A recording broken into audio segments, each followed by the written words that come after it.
It's promising news for the Western Cape. The overall murder rate in the province declining by 4% in the fourth quarter of the 2024-2025 year. It follows two other consecutive quarters of murder dropping in this province. But despite this decline in murder numbers in the rates, the overall crime figures still are alarmingly high. 10 police stations in the province are still ranked among the top 30 in the country. This also, along with the deployment of the LEAP officers, Law Enforcement Advancement Plan officers, they have been deployed to priority areas like Delft, Nyanga, Philippi East, Guguletu, Khayelitsha and Mitchell's Plain. Alan Winde is the Premier of the Western Cape. Good morning, Premier. Really appreciate your time. What does a third quarter of a declining murder rate tell us of the interventions that are being made with the South African Police Service, but also with the LEAP officers that are controlled by the province and law enforcement here in the city of Cape Town? Yeah, good morning, Lester. Thanks for having me on. Yeah, I mean, it is always encouraging when you see consecutive quarters a reduction, and that's obviously our main metric in the safety plan is how do we bring down murder in our region. This was a 4% reduction. The third quarter was a 7.9% reduction, and the second quarter an 8.7% reduction. So we're seeing it consecutively.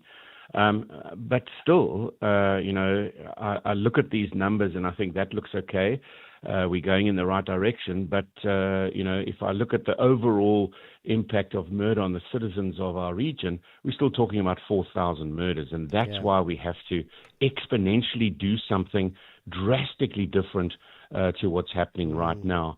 And that's the renewed call for devolution. I've been calling for this now for 6 years. We've got to try different things. The safety plan is a different program. It's directed at the murder hotspots. It now focuses at 6 of them. I mean, the Guguletu number is down by 39.7%. That's one of the LEAP areas. Khayelitsha down by 9.5. Nyanga down by 12.5. Delft had a slight increase at 1.5. But the real outlier, which is really scary, is Philippi East, which had a 63% increase.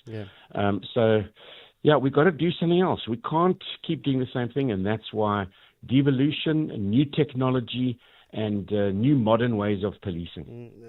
Firearms being used in almost half of all murders during the first quarter of 2025. We had the city putting out a statement, I think it was late last week, saying that only of a fraction of the weapons that city law enforcement officers manage to confiscate, they then take those people and those weapons to a police station. Only a fraction of those end up in any form of conviction.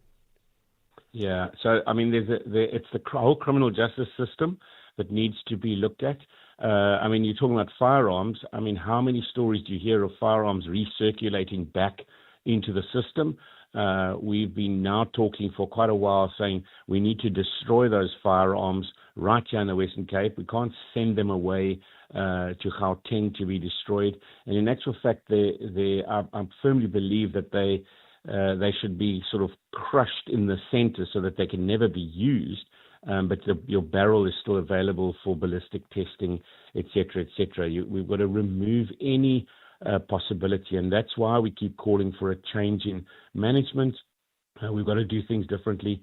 Also, you'll know when I go to a national level, I call for the budget increases for health and education, because that's where we really feel it in our mandate here in the province. But I always add to it policing, because in our province, from a police numbers point of view, we're sitting at probably about 15 to 16,000 officers now, where we should be about 26,000 officers. And of course, that's just one. Policing is just one component of dealing, with the criminal system. It is about those convictions. It is about the investigations. I mean, just have a look at the workload that the police investigators have. Yeah. They are way out of the norm, and we need to have more investigators, or give us more investigating powers at a city level, at a municipal level, and at a province level.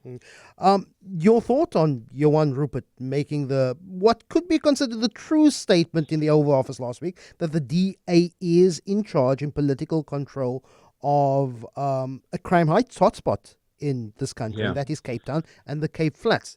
That may be true, but what's your thoughts on the reality of that claim? Well, when I heard him say that, I got very angry because he of all people should know that I don't have that power. We don't. That's why we call for devolution of power. But he actually referenced gangsterism and gang crime. I was in a meeting yesterday, and talking to specifically the city. It does bleed out into surrounding municipalities as well. Drugs and the gangsterism crime that so many of our citizens face every single day. And of course, in that space, we definitely are the lead. 6 years ago, we were the murder capital of South Africa. That's changed now. It's moved to another province. But still, as I said earlier, we've still got, the numbers are just crazily high. People just can't understand. I can't get that into my mind, the number of people. So yeah, I was very angry when I heard him say that. He should know better. The interesting dynamic in that meeting was he said he was blaming the province, and the president was saying to President Trump that, but bear in mind that we use some of your technology, and he was referencing ShotSpotter that the city used. So that was a crazy meeting. But at the end of the day, we have got very, very high crime levels, especially across the Cape Flats, and we need to change that. That's why I'm so passionate about the safety plan, so driven by it, and we've got to bring about that change. And one of those things is devolution of power, and bringing in new and different methods and giving it the right resourcing. But Prima, my final question, but SAPS, or even a devolved police service, is not solely responsible when it comes to crime. Policing is a response to crime.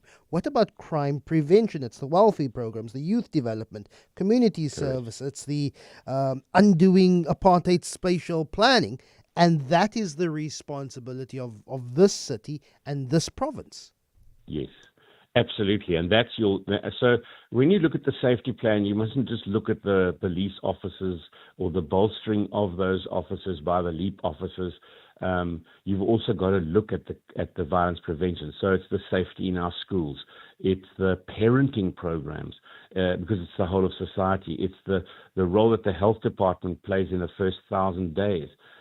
It is those violence prevention programs. It's getting those young boys and girls at risk out of the system and into the Chrysalis Project. It's the other projects like the Year Beyond programs, which we're now getting into the thousands now of young people getting into those programs, because you've got to get them off the streets. It's about the whole jobs plan. We can't have the highest youth unemployment rate in the world, young people not having hope, and then expecting to make this big change. That's why if I look at the two Apex projects that's sort of my desk every day, it's safety and it's jobs. And those two, and then integrated into it is, what are the biggest risks? How are we dealing with them, from water to electricity, because they all enable the economy. But it is the whole of society. We all have a responsibility, from parents to LEAP officers and police officers, to school teachers, to communities and policing forums and neighborhood watches. We've all got to be tackling this, every single one of us. Premier Alan Winde, really appreciate your time. Thanks so much for talking to us.